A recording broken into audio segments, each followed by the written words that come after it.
My name's Lawrence Kikuchi, and I'm here with my good friend and colleague, Tom Leseski, who recently published this book, The Oracle Information Integration, Migration, and Consolidation. Quite a mouthful, Lawrence. Quite a mouthful, yes. So, let me ask you a few questions for our listeners here. Why did you write this book? First of all, Oracle's come a long way in terms of integration. I think 5 or 6 years ago, Oracle said everyone operates in an Oracle world. It's a very homogeneous world. That's not true. And I think Oracle's realized that. Secondly, by acquiring these companies, particularly application-based companies like PeopleSoft and Siebel, that run on different databases, that integrate with different systems, Oracle's almost been forced, if you will, to realize that people don't always run an Oracle database. People don't always integrate with Oracle products. I also think, thirdly, that we've acquired a plethora of integration. One, people don't understand that Oracle's now a very heterogeneous integration-based company. And secondly, I think they're trying to make sense of all of these integration products have. I mean, Oracle Pro, if you take a look at it in one of the chapters, go through all the different integration solutions have, and you'd be quite amazed. Everything from Data Pump, the database integration product, Oracle Golden Gate, to the AIA, which is the application integration architecture that Oracle now has. A lot of different things, and I don't think people could really make sense of it. And as I was out visiting customers, first of all, they didn't know about all the different Oracle products that existed for integration and data migration. And secondly, they didn't know which one they should use for their particular environment. And maybe in some cases we're even using the wrong technology based on their integration problem. So as you sat down, you wrote, and you thought about this book and wrote this book, who did you write it for? What kind of, what were your readers in mind for you? Number one, architects.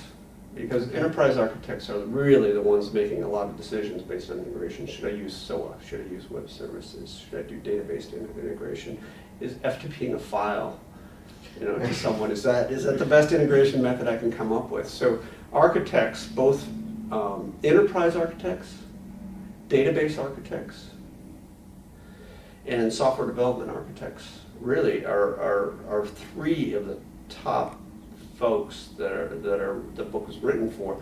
But of course, anyone that deals with integration, and I would argue that any software developer, any DBA, deals with integration on a daily basis. Elevator pitch as to what's in this book. What is in the book is, it's both broad and deep in the fact that we go over every product there is. In fact, we have a table. And really the focus of the book is to say, these are all the products, and for your given scenario, we're going to give you some guidance. So here's some characteristics of your integration. Is it data-based? Is it application-based? What do you need to do so you can make a choice? You give us a little bit more view of an architecture, a generic sort of architecture for an integration project. Through Oracle, the Oracle Bible. Okay. So what we did in that case, and we really did, and I mentioned all these different scenarios, is that we had vSAN, if you can believe it, which is on a mainframe. Yeah. And we had actually COBOL apps on the mainframe that we needed to execute some business logic, we needed to get some data here. And on the flip side, we had an Oracle database. We had Oracle, and we actually had a VB application over here we needed to integrate with. And then in the end, we needed to send some information to JMSQ, which was actually MQ series. Wow. So you may look at this and say, wow, but I've seen this pattern over and over again in every customer. And maybe they don't have the mainframe vSAN, maybe they don't have the COBOL, but they typically have some kind of queuing mechanism. They typically have some VB apps. They might even have some Java apps. They typically have just any number of data sources. Any number of data sources. So what we did here, and that's the secret sauce here behind the Oracle Bevel, and I didn't really talk about it so far, but we have what we call adapters.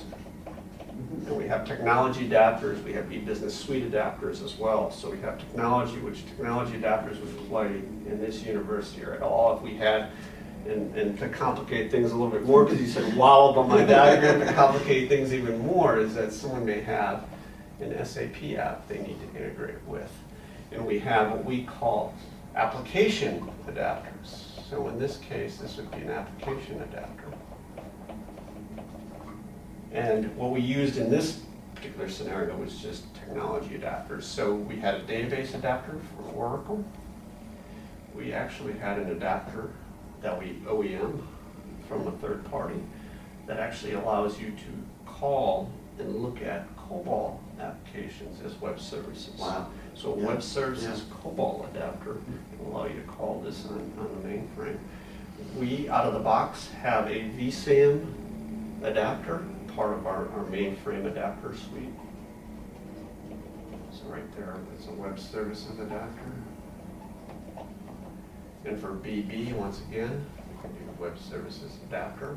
And then we actually have a JMS, and we have a specific MQ series adapter. So either one. Either one, Yeah. you know, depending on whether you want to communicate to JMS or communicate directly to MQ series. Yeah, right. Because in some cases people won't have, you know, MQ series, although we see it quite prevalent. I have to say IBM has done a great job. Not putting a plug in for IBM, but they've done a great job. It's all over enterprises to do integration. And the other adapter I just want to mention, because like I said, this particular SAP is outside the context of this scenario in the book. But oftentimes, how do people, and I joked about this, but I would say 95% of integration in an enterprise is FTP flat file. And so we have, even to this day. even to this day. Buzzword that we hear out there all the time is the cloud. Right. So is there a play within, you know, both integration and within your book that you talk about the cloud? Does it make sense? One is we talk about database as a service, we talk about application as a service, we talk about software as a service. One thing that's a new buzzword is integration as a service. If all of a sudden I decide I want to use software as a service, SaaS, and I would probably use it for my CRM. That seems to be the typical case, all right? Okay. So I'll call it public cloud, and all of a sudden I move this app from my private cloud. We'll call it cloud, but it doesn't mean it should be a cloud. It's your data center, right? Okay. And I'm going to take this app, I'm going to move it over here. Well, from the in-house to the hosted To the environment. hosted environment. Well, what's going to happen, I can bet you, 9 times out of 10, we talked about this already, right? Is that this thing is going to integrate. It's connected with It's everything connected else. with everything else. And so you have two issues here. It's connected with everything else that's running in-house, so all these other apps that are running. The second issue you have is I'm sure you're either sending or receiving files from vendors or customers. Once again, when we go back to our FTP flat file stuff, right? Ah.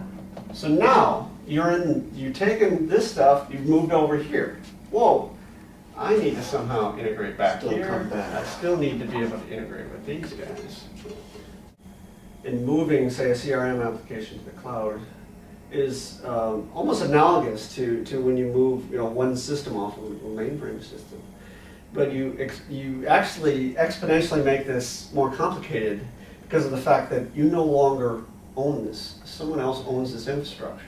So all these custom integrations that you have here, whether they're web services, Golden Gate, gateways, you know, even MQ series or messaging-based integration, they all need to somehow be replicated over here.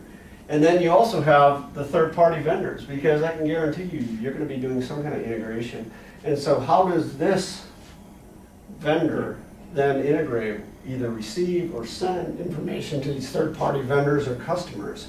And even interdepartmental stuff. When you were doing interdepartmental integration within your own data center, it was fine, right? Right. But now you're outside in the cloud. So that kind of brings back that point that you made with the integration as a service then. You're exactly right. I mean, integration as a service may be the answer, right? If now some of these SaaS vendors or Informatica or whoever offers integration as a service, they play heavily into this as a potential solution because they are out in the cloud. So then you can take all these integration points and use the cloud provider as integration as a service. I think what you see is these SaaS providers actually trying to address this themselves, and they're using, say, APIs and open interfaces in order to integrate with either custom apps that you have or to integrate with third-party vendors. In fact, if you take a look at what Salesforce is doing, is that they're going out with the major, JDA and the major Lawson Software and PeopleSoft and the vendors that are more prevalent in the industry, and coming up with pre-integrated out-of-the-box integration, so that each time you go to a new customer that does this, you don't have to reinvent the wheel and come up with it. Which is nice, but not everyone has those large applications. They don't. They have all of these. They have custom apps, or they have an app. I see it all the time. They have an app written by someone in Kansas City, the 50 people. And it does a specialized little function, so for, say, the healthcare industry or something. So that's where you need this integration as a service. I think the other thing that this opens up is the whole idea of security. When you're inside of your data center, this data center is physically secure. And plus you have control of that security. So now you're going over a public network, so you might want to use VPN, you might have to use some to get some security in place, because now you're integrating with folks in the cloud, Right. as well as with folks maybe doing FTP over email, and how do you secure that in order to do your integration. So the problem's gotten more complicated. The problem has gotten more complicated. It really has. I think it's gotten, to a degree, anytime you introduce a new technology, like when I talked about earlier, when you modernize, you're introducing new technologies for a period of time, your integration needs actually explode, which brings us to the reason for the book. So, you've given us a lot to think about, and told us a lot about integration. Do you have any closing comments that you'd like to make? Well, the closing comments are, if you're an architect, you're anyone that's dealing with systems on a daily basis, you're probably dealing with integration. So the book is going to be a great resource for you. It's going to help you figure out which of these technologies is most appropriate. Web services may not always be the answer. This book will go through all the technologies that Oracle has to offer. Instead of going on to Oracle Technology Network and try to weed through all the technologies and make it into your shelf, the book is going to make it a lot easier for you to make those decisions. So once again, the book is Oracle Information Integration, Migration, and Consolidation, the definitive guide to information integration and migration in a heterogeneous world. See, it's a mouthful to say, but I have to say, Lawrence, that you did a much better job, more concise job, and a better job than I did in my 30-second elevator pitch. I think your elevator pitch was much better than mine. Well, thank you very much for your time. Thanks, Lawrence.